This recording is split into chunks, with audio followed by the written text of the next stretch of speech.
They came from the north, not as mere men, but as legends in the making, feared by kings, whispered about in the halls of power. But how did scattered clans transform into the most feared civilization of their time? Born in a land of ice and fire, the Norse people had no choice but to fight, not just enemies, but the brutal forces of nature itself.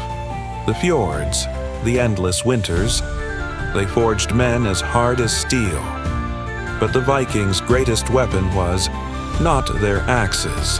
It was their ships, longships, swift as the wind, capable of striking where no one expected. Rivers became their roads, and the oceans their hunting ground.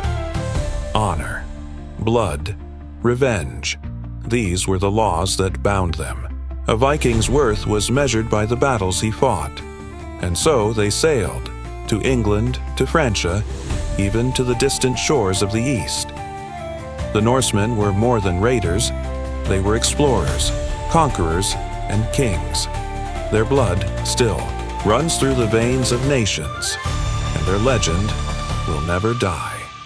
The Vikings had conquered Europe's rivers, stormed great cities, and bent kings to their will.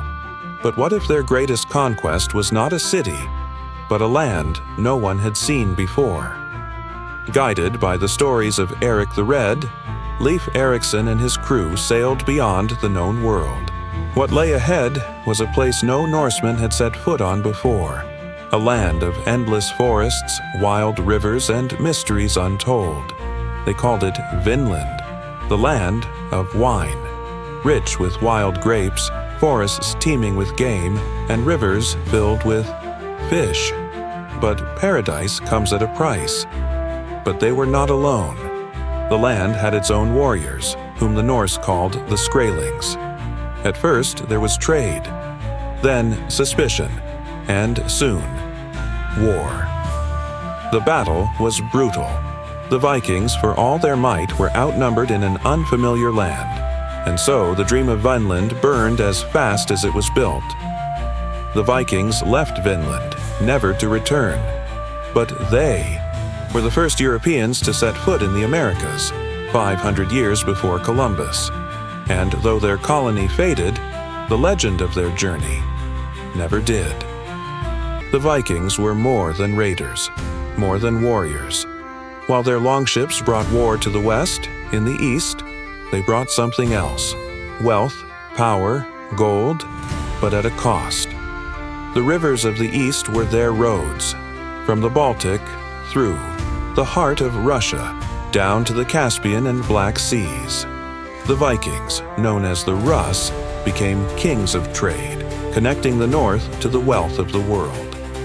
To the Vikings, one city was the prize above all others: Miklagard, the great city, Constantinople, a place of gold-domed palaces, endless markets, and the wealth of the Byzantine Empire. Some came to trade, others came to fight. The strongest of the Rus became the Varangian Guard, elite Viking warriors sworn to protect the emperor himself. The price? Loyalty and blood. But not all Vikings came as allies. In 860 AD, they came as invaders. Longships filled the Golden Horn, and for the first time, Constantinople trembled before the fury of the Northmen. Though they never conquered Constantinople, the Vikings left their mark. They became kings in the east, warriors of the empire, and masters of trade. And in the end, the Silk Road of the North belonged to them. The Vikings had crossed oceans, conquered lands, and traded with the greatest empires. But here, in the frozen world of the Arctic, they met an enemy unlike any other. Not warriors of steel, but of ice. When the Norse settled Greenland, they brought their way of life with them. But the land was cruel. Crops withered, livestock starved, and as the ice tightened its grip, they had to adapt or die. Then, from the frozen wastes, they appeared, the Inuit, masters of the Arctic. They knew the land, the sea, the ice. At first, there was curiosity, then trade, and then fear. But the Arctic was too small for two civilizations. The Norse called them Skraelings, the wretched ones. The Inuit saw the Norse as invaders, and so on this land of ice, blood was spilled. One winter, the Vikings launched an attack. But the Inuit did not fight like Europeans. They vanished into the ice, striking from the shadows. The Norse had faced armies, but never ghosts. Slowly, the Norse vanished. Not from battle, but from time. They could not outfight the cold. They could not outlast the Inuit. And so the last Viking of Greenland faded into legend. The Vikings ruled not with crowns, but with strength. For centuries, their world was divided, clan against clan, Jarl against Jarl. But one man dared to change that. One man sought to be more than a warlord, he sought to be king. In the Viking, world power was won, not inherited. A Jarl was a warlord, ruling over his people with the strength of his sword. But above them, a few claimed the title of king, not by birthright, but by conquest. Harald Fairhair was just a boy when his father, Halfdan the Black, was betrayed and killed. But Harald swore an oath he would not cut his hair until he ruled all of Norway, and so began his war.